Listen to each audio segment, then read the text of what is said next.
पिछले एक साल से एनसीबी लगातार ड्रग्स मामले की जांच कर रही है। एनसीबी लगातार इस नेक्सस को उजागर करने में लगी हुई है, लेकिन जब से क्रूज पर छापेमारी हुई उसके बाद कई चौंकाने वाले खुलासे हो रहे हैं और सवाल यह उठ रहा है कि आखिर इस ड्रग्स के कुनबे के कितने किरदार हैं। एक एक कर चेहरा सामने आ रहा है। सबसे पहले आपको तस्वीरें दिखाते हैं कि आज किस तरह से समीर वानखेड़े छापा मारने के बाद पहुंचे और इसकी जानकारी समीर वानखेड़े ने दी कि एनसीबी लगातार ऐसे मामलों को लेकर रेड कर रही है, अहम गिरफ्तारियां कर रही है। इसे लेकर प्रेस कॉन्फ्रेंस भी किया आज एनसीबी ने, सुनाएंगे आपको, लेकिन सबसे पहले देखते हैं रिपोर्ट।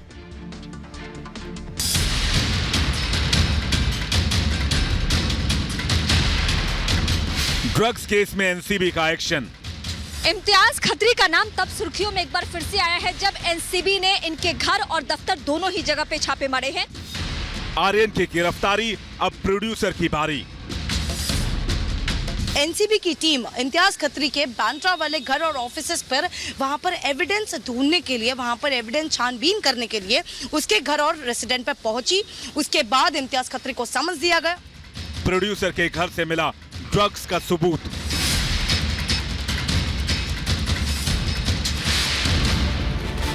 क्रूज पर ड्रग्स पार्टी की पड़ताल जैसे जैसे एनसीबी की टीम कर रही है, इस मामले में एक के बाद एक चौंकाने वाले खुलासे भी हो रहे हैं। एनसीबी के हाथ अब ड्रग्स केस की बड़ी मछलियां तक पहुंचने लगे हैं।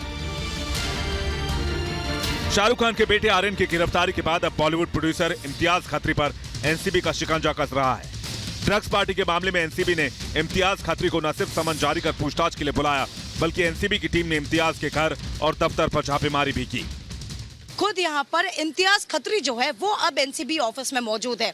लगभग 5 घंटे से ज्यादा तक की पूछताछ जो है वो इम्तियाज खत्री, जो कि बॉलीवुड के फिल्म प्रोड्यूसर है, उनसे अब पूछताछ की जा रही है। और वहीं पर इम्तियाज खत्री लगभग 11 साढ़े 11 बजे एनसीबी ऑफिस में पहुंचकर अपना बयान दर्ज कर रहे हैं। इस पूरे मामले में इम्तियाज पर ड्रग्स सप्लाई करने का आरोप है।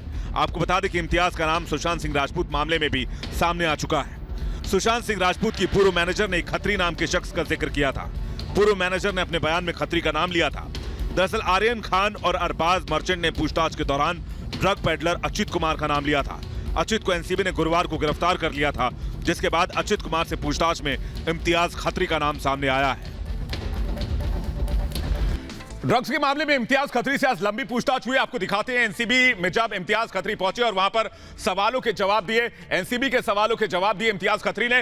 लेकिन इसके साथ ही आपको बता दें कि इम्तियाज खत्री का नाम पहली बार सुर्खियों में नहीं आया है ड्रग्स के मामले में। इससे पहले भी इम्तियाज खत्री का नाम सुशांत सिंह मामले में राजपूत से जुड़ा था। आपको दिखाते हैं इम्तियाज खत्री कौन है। बॉलीवुड के फिल्म प्रोड्यूसर हैं इम्तियाज खत्री, एक जाने माने बिल्डर भी हैं क्योंकि इनकी खुद की बिल्डिंग कंपनी है। कई बॉलीवुड फिल्में अब तक प्रोड्यूस कर चुके हैं इम्तियाज खत्री। इसके अलावा आपको बता दें कि बड़े बड़े सितारों के साथ नजर आते हैं, बड़ी बड़ी पार्टियों में नजर आते हैं, फोटोज में नजर आते हैं, बॉलीवुड पार्टियों में इनको देखा जाता है। इसके अलावा सोशल मीडिया पर कई सितारों के साथ इनके फोटोज आप देखते होंगे। इंक इंफ्रास्ट्रक्चर नाम की एक इनकी कंपनी भी है। ये जो है आपको बता दें कि काफी फेमस पर्सनालिटी है बॉलीवुड के अंदर। वीवीआईपी यूनिवर्सल एंटरटेनमेंट के नाम की इनकी एक कंपनी भी है। इसके अलावा आपको बता दें कि बॉलीवुड में नए कलाकारों को मौका देने के लिए जाने जाते हैं। डायरेक्टर के तौर पर इम्तियाज का भी नाम दर्ज है क्योंकि वो प्रोड्यूसर भी हैं और इम्तियाज ने मराठी फिल्म हृदयांतर बनाई है जिसकी काफी चर्चा भी हुई थी। लेकिन अब सवाल यह है कि अब आपको बता दें कि लगातार एक के बाद एक नामों की चर्चा हो रही है। एक ऐसे ही नाम की चर्चा हो रही है जब शाहरुख खान के ड्राइवर को इस मामले में बुलाया गया। लेकिन सवाल यह है कि शाहरुख के ड्राइवर को लगातार क्यों, मतलब पूछताछ के लिए क्यों बुलाया गया। तो एनसीबी का एक्शन लगातार तेज होता जा रहा है। लगातार एनसीबी के अधिकारी इस मामले की जांच पड़ताल कर रहे हैं। आर्यन खान पहले ही एनसीबी के शिकंजे में है, लेकिन इस बार एनसीबी के हाथ शाहरुख के ड्राइवर तक पहुंच गए। जी हां, शाहरुख खान के ड्राइवर तक। दरअसल एनसीबी आज शाम शाहरुख खान के ड्राइवर को पूछताछ के लिए एनसीबी ऑफिस बुलाई थी। कई घंटों तक शाहरुख के ड्राइवर से सवाल जवाब किए गए, जिसके बाद एनसीबी ने शाहरुख खान के ड्राइवर का बयान दर्ज किया। एनसीबी का दावा है कि ड्राइवर को बुलाया जाना जांच का एक अहम हिस्सा है। जी हां, सूत्रों के मुताबिक क्रूज पार्टी में शामिल होने के लिए आर्यन खान, अरबाज मर्चेंट, प्रतीक गाबा एक साथ निकले थे। ये सभी लोग एक मर्सिडीज कार से मन्नत से निकले थे। एनसीबी के मुताबिक ये सभी एक साथ क्रूज पार्टी के लिए निकले थे, एक प्लान के तहत गए थे। इन तीनों के साथ रवाना होने के पीछे एक सोची समझी प्लानिंग थी। इसी जानकारी के बाद अब एनसीबी ने एनडीपीएस के सेक्शन 29 को एफआईआर में जोड़ दिया है। एनडीपीएस के सेक्शन 29 को साजिश रचने के लिए लगाया जाता है और एनसीबी ने इसी बात को पुख्ता करने के लिए ड्राइवर का बयान दर्ज किया है। लेकिन अब सवाल यह कि आपको बता दें कि आर्यन खान के ऊपर, कि आर्यन खान अभी जुडिशियल कस्टडी में है, जेल के अंदर हैं, लेकिन आर्यन खान की रात कैसी गुजरी, आखिर आर्यन जेल में किस तरह से रह रहे हैं, यह भी इस पर भी नजर डालते हैं कि किस तरह से आर्यन खान की रात गुजर रही है। दरअसल आर्यन खान को बैरक नंबर 1 में रखा गया है और पहली मंजिल पर यह बैरक नंबर 1 है।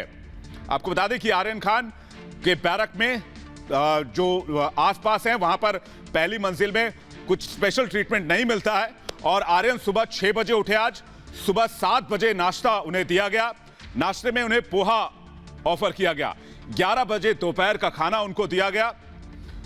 आपको बता दें कि 11 बजे उन्हें दोपहर का खाना मिला, इसके बाद खाने में उन्हें रोटी, सब्जी, दाल, चावल दिया गया। शाम 6 बजे रात का खाना उन्हें दे दिया गया। हालांकि आर्यन ने और खाना नहीं मांगा, घर से आए कपड़े ही उन्हें दिए गए हैं, ये अभी हमें जानकारी मिल रही है।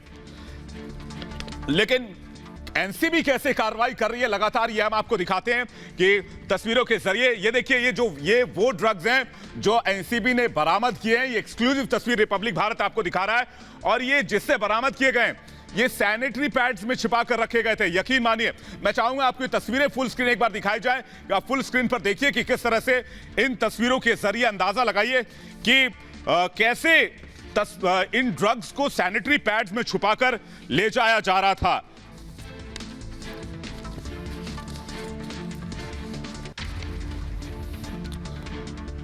तो आर्यन खान जुडिशियल कस्टडी में है और आर्यन खान ने क्या कबूलनामा किया है। एनसीबी ने अदालत के सामने वो सच भी बता दिया जिसको छिपाने की पूरी कोशिश की जा रही थी। दरअसल एनसीबी ने पंचनामे में बताया है कि आर्यन और अरबाज मर्चेंट दोनों ने एनसीबी की पूछताछ के दौरान ड्रग्स लेने की बात कबूली है। पंचनामे के मुताबिक जांच अधिकारी ने आर्यन से पूछा कि क्या उनके पास किसी तरह की नार्कोटिक्स ड्रग्स है। जवाब में आर्यन ने प्रतिबंधित ड्रग्स होने की बात कबूल की। पंचनामे के मुताबिक जब आर्यन खान से पूछताछ की गई तो उन्होंने माना कि वो चरस लेते हैं। इसके बाद अरबाज मर्चेंट ने अपने जूते से ड्रग्स का जिप लॉक पाउच खुद निकालकर एनसीबी के अधिकारियों को दिया। इस पाउच के अंदर काले रंग का चिपचिपा पदार्थ था। जब उस पदार्थ की डीडी किट से जांच की गई तो पता चला कि वो चरस है। पंचनामे के मुताबिक अरबाज ने माना कि वो आर्यन के साथ चरस का सेवन करता है।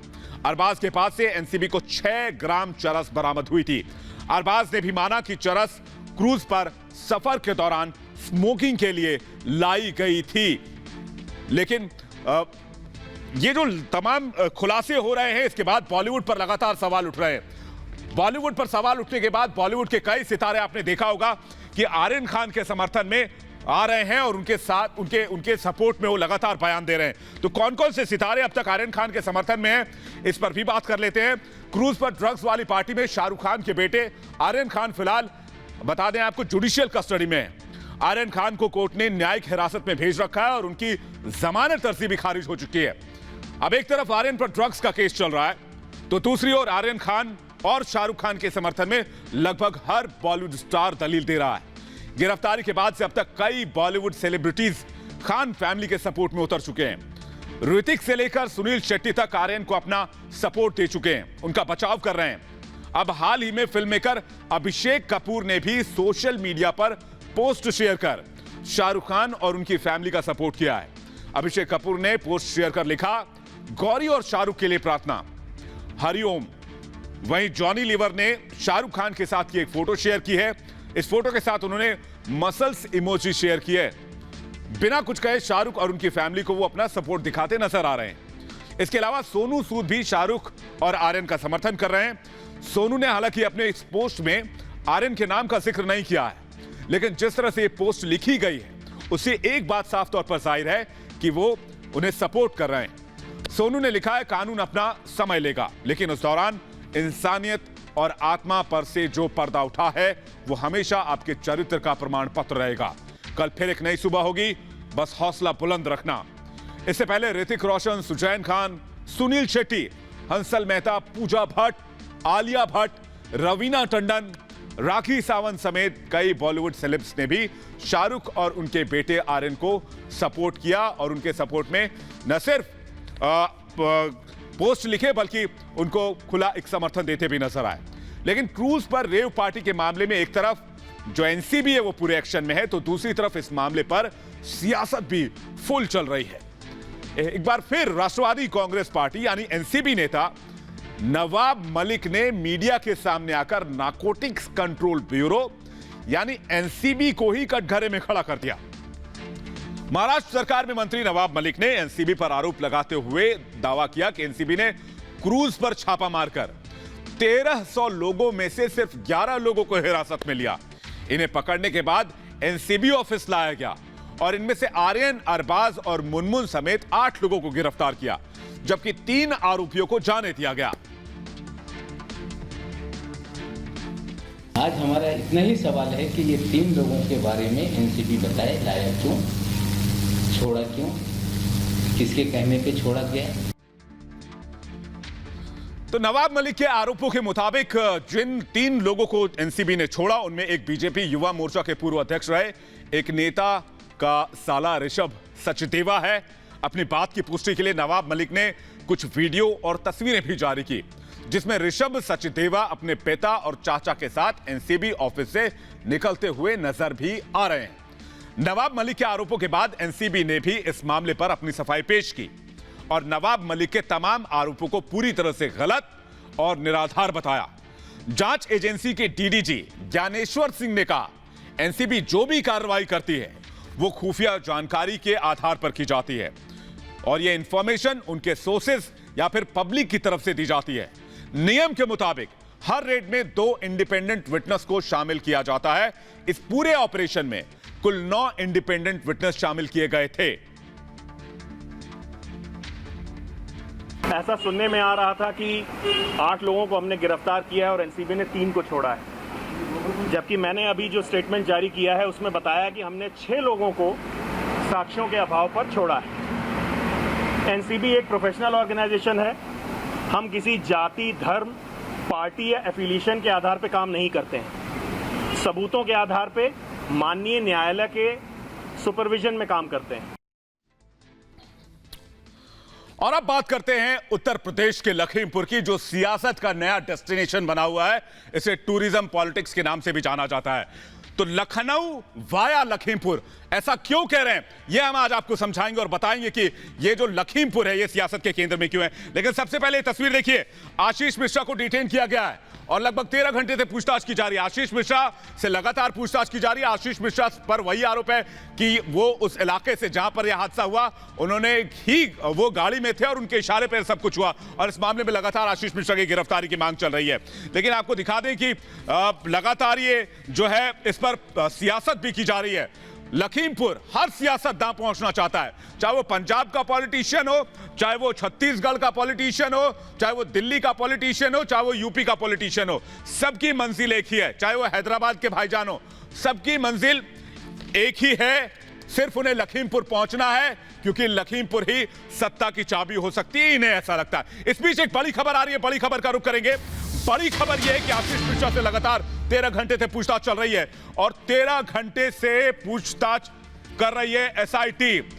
बता दें आपको कि 10 घंटे से लगातार पूछताछ हो रही है। जो अभी जानकारी मिल रही है 10 घंटे से, जी हां 10 घंटे से पूछताछ हो रही है आशीष मिश्रा से। यह बड़ी खबर हमें मिल रही है और आपको बता दें कि पूछताछ में एसआईटी ने कई अहम सवाल किए हैं और एसआईटी ने उस हादसे से जुड़े सवाल आशीष मिश्रा से पूछे हैं कि आखिर उस दिन क्या हुआ, कैसे हुआ, और कई सवालों के जवाब आशीष मिश्रा नहीं दे पा रहे हैं, ऐसे हमें सूत्रों के हवाले से जानकारी मिल रही है।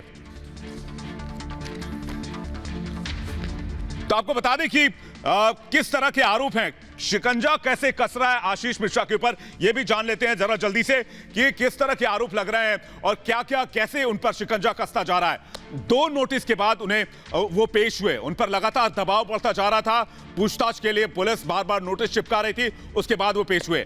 आशीष पर कई धाराओं में केस दर्ज किया गया है, आशीष पर हत्या का मुकदमा भी दर्ज किया गया है। इसके अलावा लापरवाही से गाड़ी चलाने का केस भी दर्ज किया गया है। यही नहीं, दंगा फैलाने, और साजिश रचने का आरोप भी उन पर लगाया गया है। इसी मामले में उनसे पूछताछ हो रही है और इसी से जुड़े सवाल जवाब किए जा रहे हैं। पुलिस की लापरवाही पर सुप्रीम कोर्ट पहले ही सख्ती जाहिर कर चुका है और यह कह चुका है कि इस मामले में जल्द से जल्द विस्तृत रिपोर्ट पेश की जाए। लेकिन आशीष मिश्रा के इर्द गिर्द और लखीमपुर के इर्द गिर्द किस तरह राजनीति घूम रही है, लखीमपुर कैसे राजनीति धुरी बन चुका है, इस रिपोर्ट में नजर डालते हैं।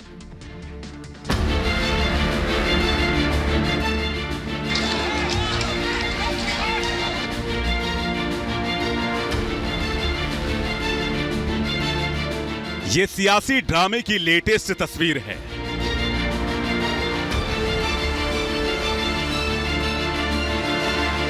ड्रामे की यह तस्वीर भी आपने देखी होगी। छत्तीसगढ़ के सीएम लखनऊ में धरना।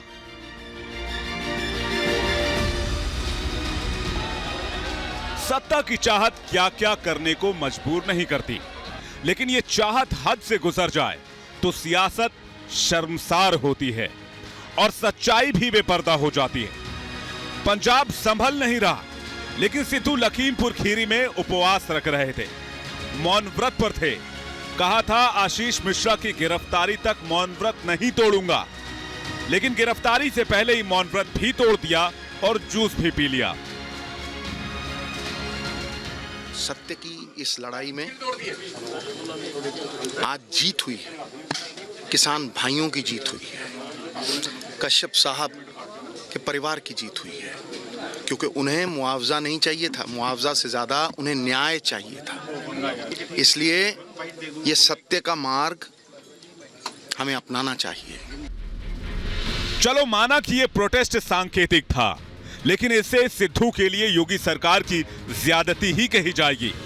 जो शख्स 1 मिनट तक चुप नहीं बैठ सकते, उन्हें घंटों मौन व्रत पर बिठा दिया। योद्धा वही जो जूझे रण के अंदर, मित्र वही जो समय पे काम आए, योगी यति मानव की मति, सत्य के मार्ग पे चल के ही परम पद। न्याय से बड़ा राष्ट्र चलाने के लिए कोई साधन नहीं।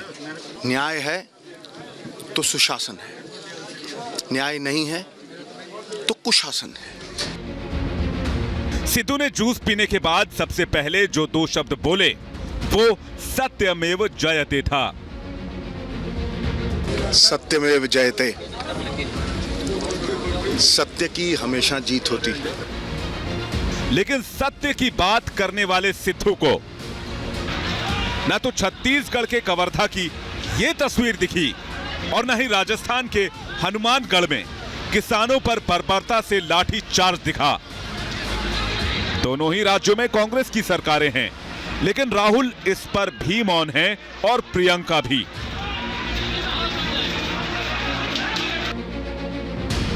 इस बीच लखीमपुर की सियासत में राहुल के जीजा जी की भी एंट्री हो गई।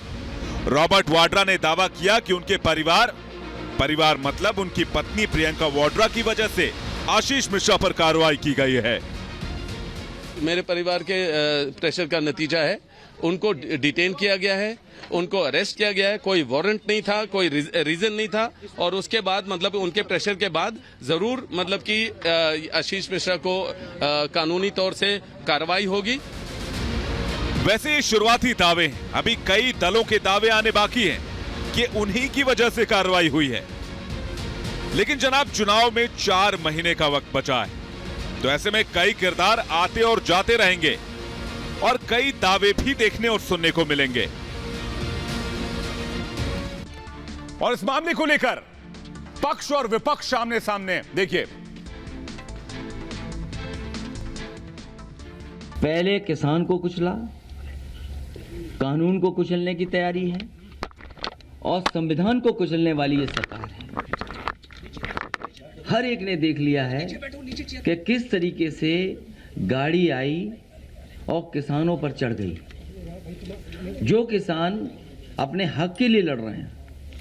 अखिलेश जी ने जो प्रेस करी और संविधान की बात करी है, लखीमपुर में न्याय संगत काम हो रहा है, उसके अंदर एक रिटायर्ड न्यायाधीश को बिठा रखा है, वो निगरानी में कर रहा है। वहाँ पे कुछ अरेस्ट हुए हैं, कुछ से पूछताछ शुरू हो चुकी है। ये सब चीज़ें हो रही हैं, लेकिन आपको वो दिखता नहीं है कि क्या कर रहे हैं, क्योंकि आपने न्याय संगत और संविधान की कभी रक्षा की नहीं। अब पूरे देश के किसान केंद्र सरकार के बनाए गए तीनों कृषि कानूनों को लेकर, और अब तो आंदोलित किसानों का काफी ज्यादा शोषण व उत्पीड़न भी किया जा रहा है। और इस मामले में लखीमपुर खीरी की घटना इसका ताजा उदाहरण भी है। देखिए, सिद्धू साहब और राहुल गांधी दोनों एक दूसरे के पर्यायवाची हैं। इनका नाम लेते ही चेहरे पे हंसी आ जाती है। किस किस हद तक जाके ड्रामा कर सकते हैं, आम जनमानस अच्छी तरह से जानता है। माननीय मुख्यमंत्री योगी आदित्यनाथ जी की सरकार है, कानून का शासन है, कानून अपना काम कर रहा है। कानून में जो भी दोषी होगा उसके खिलाफ कार्रवाई की जाएगी। तो ये तो बात रही उत्तर प्रदेश की, लेकिन अब आपको लिए चलते हैं अफगानिस्तान, जहां पर वही हुआ जिसका डर था। अफगानिस्तान में एक धमाका और टेंशन में आ गए 3 देशों के आका। जी हां, दरअसल ये तस्वीरें हम आपको दिखा रहे हैं अफगानिस्तान के उस इलाके की जहां एक बहुत बड़ा धमाका हुआ मस्जिद के अंदर, और इसमें 100 लोगों से ज्यादा लोगों की मौत हुई। और इस धमाके से न सिर्फ अफगानिस्तान दहला, बल्कि चीन और पाकिस्तान में भी खलबली है। तो तालिबानियों की टेंशन भी बढ़ गई है। बताएंगे आपको कैसे कि किस तरह से इस धमाके के बाद सबकी टेंशन बढ़ती जा रही है। देखिए किस तरह से आपको बता दें कि 3 देश इसके बाद टेंशन में है, ये आपको जानना बेहद जरूरी है। अफगानिस्तान में ब्लास्ट से 3 मुल्कों की चिंता बढ़ गई है। आईएस ने तालिबान को सीधी चुनौती दी है इस धमाके के जरिए। आईएसआईएस खुरासान प्रांत इसकी जिम्मेदारी ली है। आईएस ने आत्मघाती हमलावर को उइगर बताया है। जी हां, उइगर कनेक्शन इस धमाके का सामने आया है, और यही चीन नहीं चाह रहा था।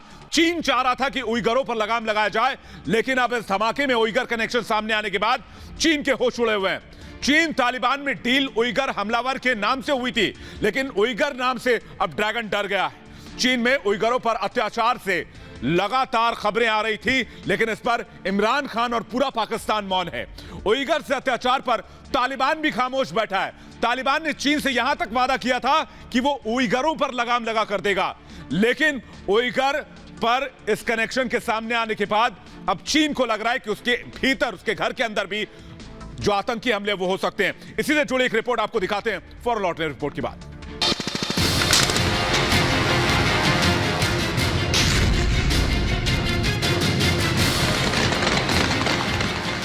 तालिबान के खिलाफ आईएसआईएस की बड़ी साजिश। अफगानिस्तान में धमाके से डर गया ड्रैगन।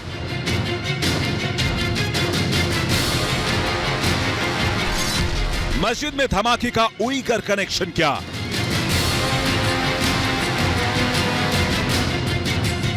कुंदुज में ब्लास्ट, सावधान हुआ चीन पाकिस्तान। एक धमाके ने 3 देशों की टेंशन बढ़ा दी।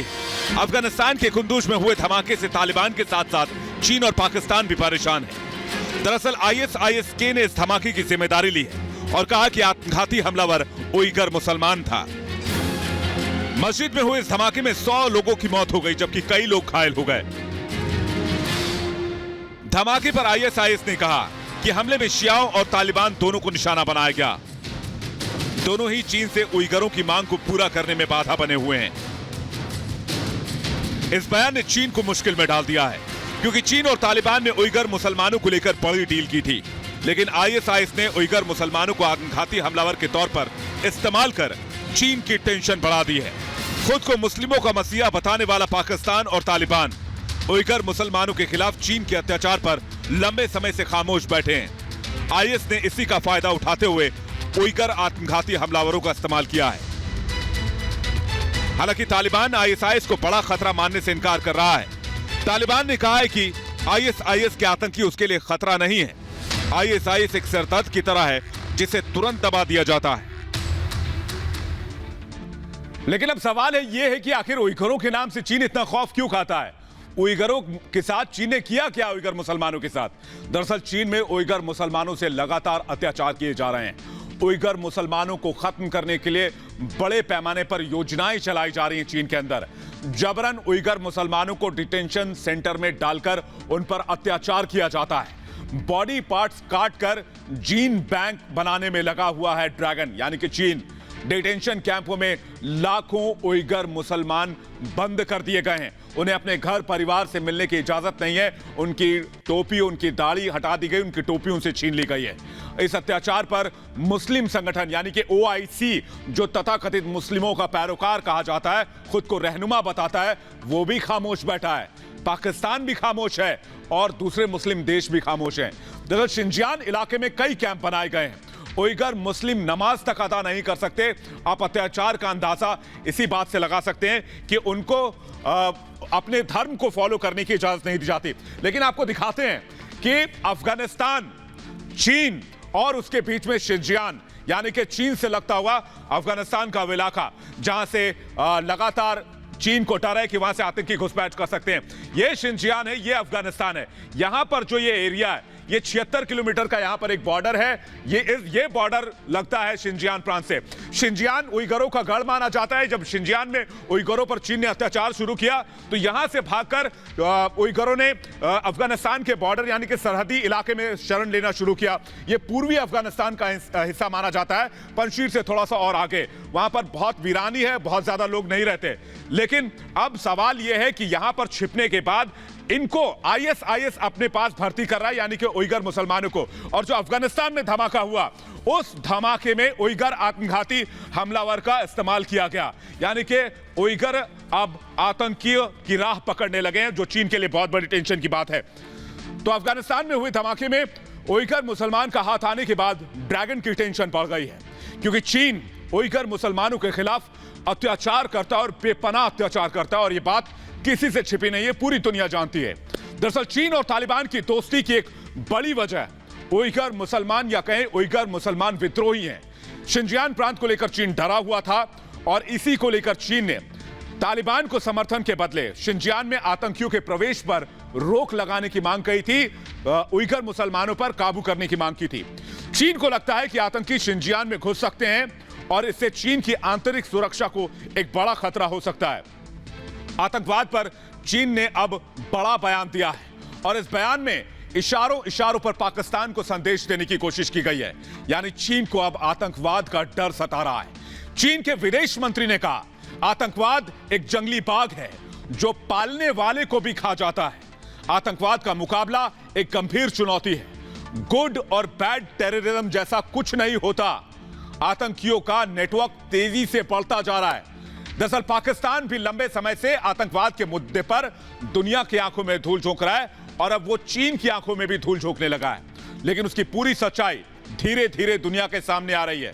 पाकिस्तान में चीनी नागरिकों पर, चीनी कामगारों पर लगातार हमले हो रहे हैं। अफगानिस्तान में तालिबान की वापसी में पाकिस्तान जिस तरह की भूमिका निभा रहा है, उससे आतंकवाद के खिलाफ पाकिस्तान की कलई भी खुली है। पाकिस्तान आतंकियों के लिए सबसे सुरक्षित पनाहगाह बना हुआ है। हाफिज सईद से लेकर लखवी समेत तक कई आतंकी पाकिस्तान की ऐशगाह में आराम से जिंदगी बसर कर रहे हैं। भारत और अमेरिका ने पाकिस्तान को कई बार आतंकियों के समर्थन को लेकर फटकार लगाई है, लेकिन अब पाकिस्तान का दोस्त भी उसके खिलाफ बोल रहा है। यही वजह है कि बाइडेन ने राष्ट्रपति बनने के 9 महीने के अंदर इमरान को फोन तक नहीं किया है। इधर अफगानिस्तान में हुए धमाके पर अमेरिका ने चिंता जाहिर की है। अमेरिका ने धमाके में मारे गए लोगों के प्रति संवेदना जताई है। साथ ही यह भी कहा है कि अफगान के लोग आतंक मुक्त भविष्य के हकदार हैं। आतंकियों के समर्थन की वजह से पाकिस्तान TTP यानी कि तहरीक-ए-तालिबान पाकिस्तान आतंकियों के कहर झेलने को मजबूर है। TTP ने पाकिस्तान में करीब 80,000 पाकिस्तानियों को अब तक मार डाला है और यह संगठन पाकिस्तान में बखूबी फल फूल रहा है। हाल ही में इमरान ने कहा था कि उनकी सरकार TTP के आतंकियों से बातचीत कर रही है और वो उन्हें माफ करने के लिए भी तैयार हैं, उन्हें रोजगार, उन्हें मुख्य धारा से जोड़ने के लिए तैयार हैं। इस पर इमरान सरकार की जमकर आलोचना हुई, इमरान खान का मजाक भी उड़ाया गया। लेकिन सबसे बड़ा सवाल यह है कि आतंकियों के मददगार इमरान अपने यार चीन के इशारों में कही गई बात को समझेंगे।